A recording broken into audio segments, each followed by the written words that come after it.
we're doing record numbers with the African-American voters. They are tired of what's happening to them. But there's been no president since Abraham Lincoln that has done more for the black individual in this country than President Donald J. Trump. I'm not a political expert, but I wonder if it might be better for candidates to address the issues of 2024 rather than hearkening back to the Civil War. Joining us now are two political experts who were not around for the Civil War, Marc Thiessen and David Carlucci. Marc, unity used to be seen as a plus. I mean, candidates talked about bridging gaps and bringing the country together, and Biden mentioned the word unity in his inaugural address more times, I think, than any other president. Is unity even a winning argument anymore, or is sowing the seeds of aggrievement the present and future of politics? Well, it was a winning argument in 2020 because that's what he ran on. He just didn't deliver it. He's been one of the most divisive presidents in my lifetime. When you go out and say to a black audience of college graduates who are about to enter the world and possibly change the world, and instead of a hopeful, optimistic message, you say you love your country even though it doesn't love you back, and contrast that with what Donald Trump did on Thursday when he went to the Bronx and spoke directly to black and Hispanic voters who are disaffected by Joe Biden's his presidency, his policies, and he said, "I'm going to fight like hell for you. I'm going to focus on solving problems. The Biden presidency has been a disaster for black and Hispanic Americans, and you were doing great under my presidency, and I'm going to focus on bringing you back and giving you opportunity and lifting you up." Those are the contrasting messages, and that's the reason why Donald Trump right now is getting 23% of the black vote, which would be the most, if that happened, would be the most of any president since 1964. Any Republican president. David, it's hard to find a clip where James Carville is not cussing, but I think we found one. I want us to listen to it together for a second, then I'll ask you a question on the other side. I do think the president has to deal. The age issue is suffocating him, and he needs to bring up that he's only 4 years older than Trump. I saw him yesterday making that speech. Yeah. I mean, I'm sorry, he's cadaver-like. But his brain is good. David, age may be a factor for some people, but the real issue, I think, is mental acuity, or the perception of decline, regardless of whether it's President Trump, President Biden, anybody else. So how will voters process age and acuity versus policy this time around, in your judgment? Well, I think you're right. It's about mental acuity. It's about what are they actually talking about. And look, Donald Trump gives this air of more vibrancy. But when you look closely and you actually listen to what Donald Trump is saying, you can't really hear much. That rally in the Bronx, he's pointing out problems, this and that, but he's not saying what he's going to do.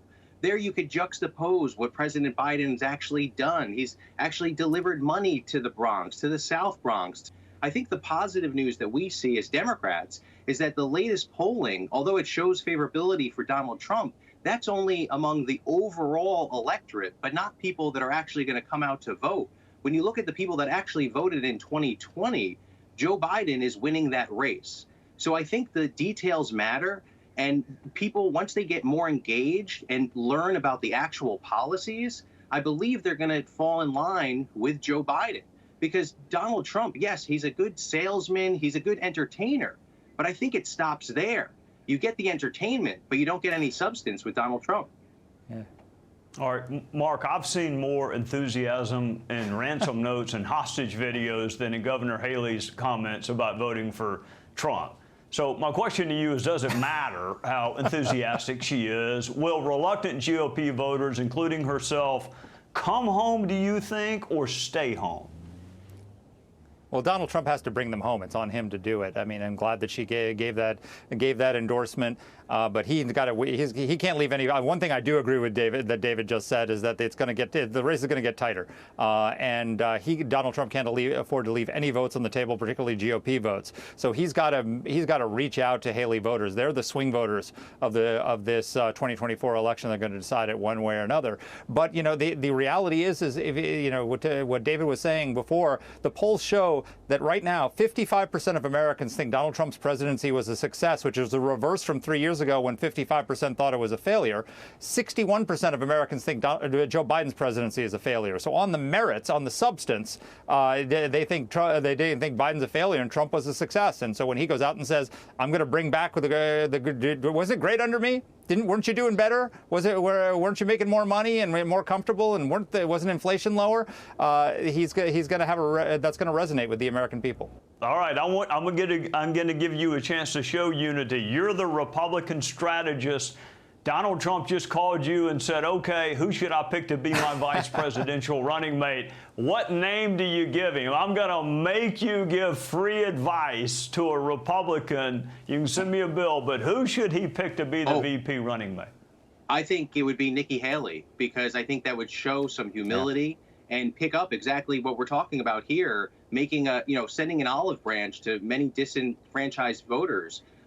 Donald Trump has really not done that since the primary. He hasn't moved to the center. He hasn't reached out to people that disagree with him. He's gone hard, MAGA, hard to the right.